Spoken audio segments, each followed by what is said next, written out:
My haunted grandma's house. This is my story about my grandma's house, which she had lived in for most of her life. She inherited the house from her aunt, so it's a very old house. I always remembered not feeling overly safe there, and I was right to feel that way. I encountered quite a few strange happenings over the past 28 years. The first thing I can remember is just feeling uneasy and scared as a young child. I would stay with my grandma twice a week and would always ensure I slept in her room, as close to her as possible. I can't really explain why I didn't feel safe. Then, when I was 9 years old, my mum passed away. A couple of weeks later, my granddad was sitting in his chair and was looking out to my grandma's long garden.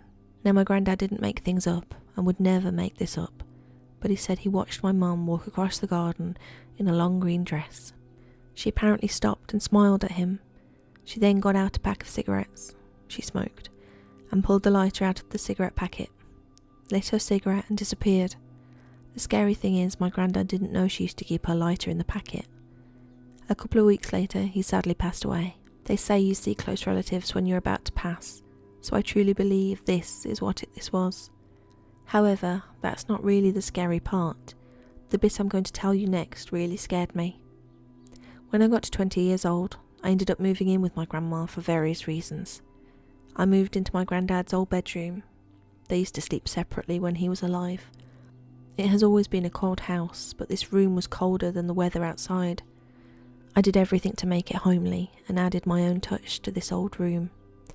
One night I was sitting on my laptop, updating my phone so it was turned off. Then all of a sudden, I saw this white figure in the corner of my eye. I turned quickly to look at it to see nothing was there. Then all of a sudden, the whole curtain moved back and forth. I have never been so scared in my whole life. All I wanted to do was call someone, but my phone was off and my grandma was at the theatre. I thought maybe the window was open, but it wasn't. I decided to sit there and wait for my fear to pass. Then a couple of months later, I was sitting in bed and watched the pen on my bedside table roll from one side to the other.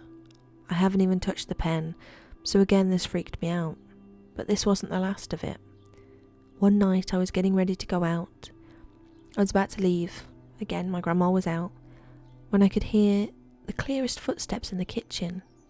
My grandma had this old flooring that would creak when you walked on it. I froze and listened closely. I'm 100% sure someone was walking around in there. Let's just say I've never run so fast in my life.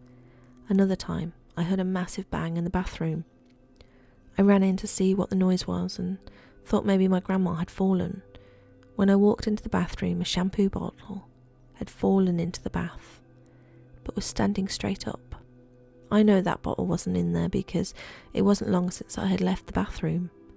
I picked up the bottle and threw it into the bath a number of times to see if I could get it to stand up, but I never could. I told my dad about all the scary things and said my mum used to hate that house and was always scared. My grandma has since passed away and I was left the house with my uncle. When he asked if I wanted to keep and live in the house, my answer was a straight no.